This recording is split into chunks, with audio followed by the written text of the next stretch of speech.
Hello, this is Kristen Garcia, Finance Director for the City of Arlington. I manage the Tourism Grant Program. I wanted to let you know that applications are now available for the 2026 grant period. Applications are available on the city's website at www.arlingtonwa.gov.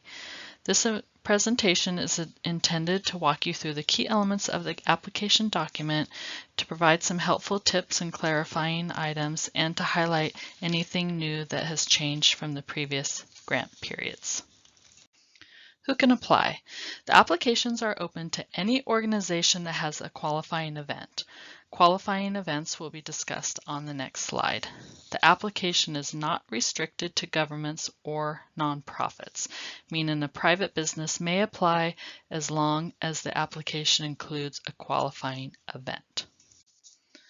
Qualifying events are set by state law and include tourism promotion, marketing or operations of special events that promote tourism, operations of tourism-related facilities owned or operated by nonprofit organizations, or operations and capital expenses of tourism-related facilities owned by municipalities. I do want to point out that capital items are specific and only apply to municipalities. What things are excluded and will not be eligible for reimbursement for the grant? Salaries and benefits are an excludable item and will not be reimbursed by the grant. Alcohol or giveaway items like gift bags, welcome packets, or other event merchandise are also excluded. Capital items like laptops, cameras, sound equipment, stages, or other equipment are also excluded from the grant. If any of these excluded items are costs that are associated with operating an event, those costs can be used to meet the matching requirement, meaning they're not completely excluded from the project or event. They can be included to meet the match requirement. They just won't be reimbursed by the city through the grant. How can you apply for the grant? Applications are available at the city's website.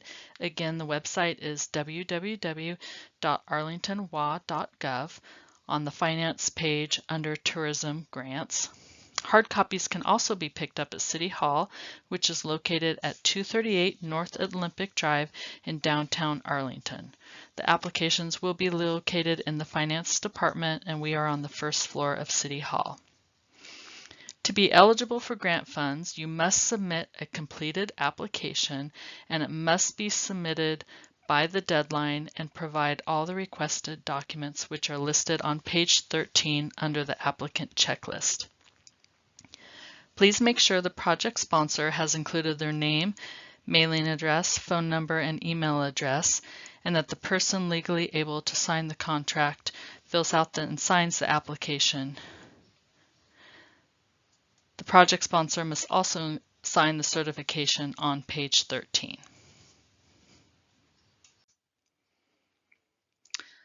The applications must be received no later than 5 p.m. June 13th, 2025. No late submissions will be accepted, meaning if we receive the application after 5 p.m. June 13th, 2025, the project or event will not be considered eligible for the grant for 2026. How can you submit the application? You may email the completed applications to kgarcia@arlingtonwa.gov. You may mail or drop off the application to 238 North Olympic Avenue in downtown Arlington. That location is City Hall. You may drop it off in the finance office, which is located on the first floor of City Hall. A reminder that it is the applicant's responsibility to ensure that the applications have been received on time. If you would like to email or call to verify your application was received on time, you may do so. You can contact me directly at 360-403-3431. If you have any questions throughout the process, you may direct your questions to me, Kristen Garcia, Finance Director, by emailing kgarcia@arlingtonwa.gov or calling my direct line at 360-403-3431. Here are a few of the application requirements.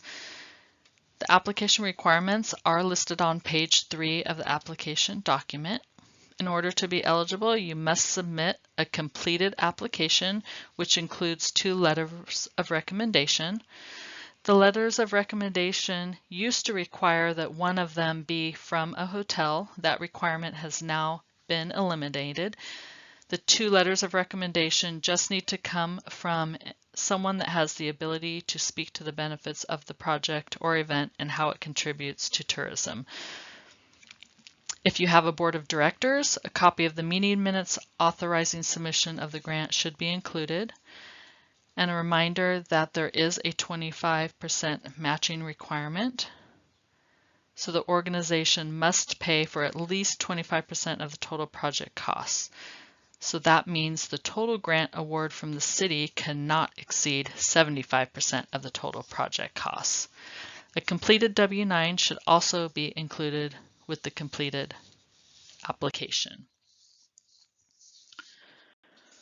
Here are some of the things that are new from previous grant periods.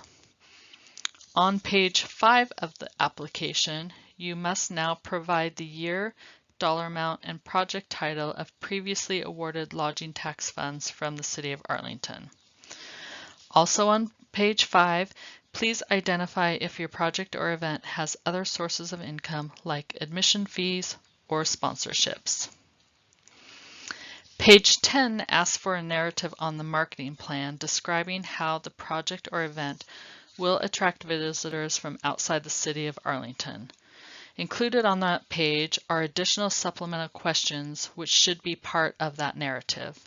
Please describe how you have made contact to partner with hotels in Arlington city limits and describe how your promotional materials will include those hotels.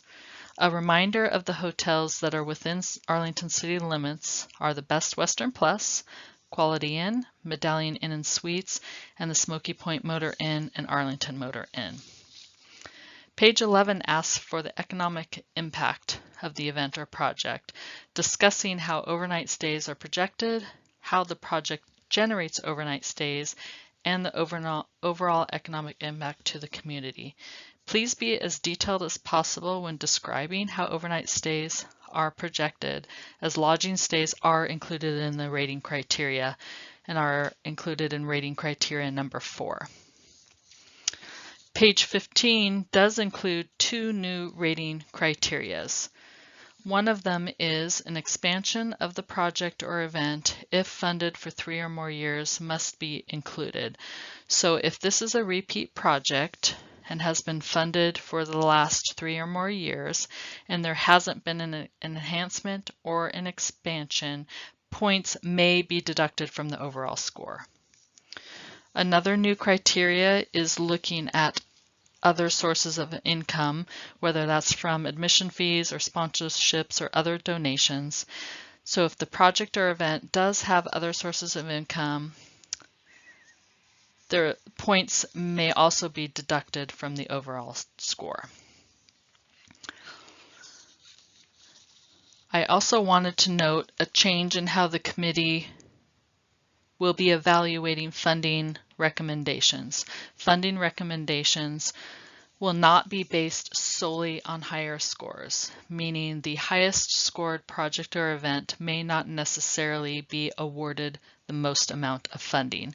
The committee will consider a variety of factors, some of which will include whether the project or event has other income, the amount of matching requirement that has been met, the completeness of the application, or how clear it is to understand how the event contributes to tourism, whether this is a new event, and or how it meets the city tourism goals.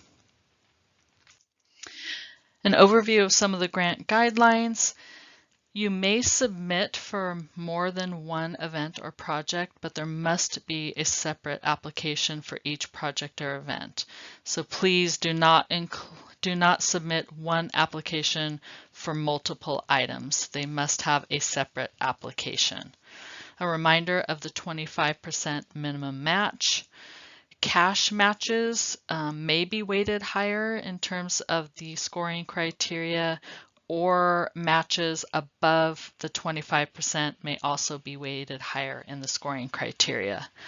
Matches that do not meet the 25% match may be completely ineligible to receive funding, or funding may be reduced.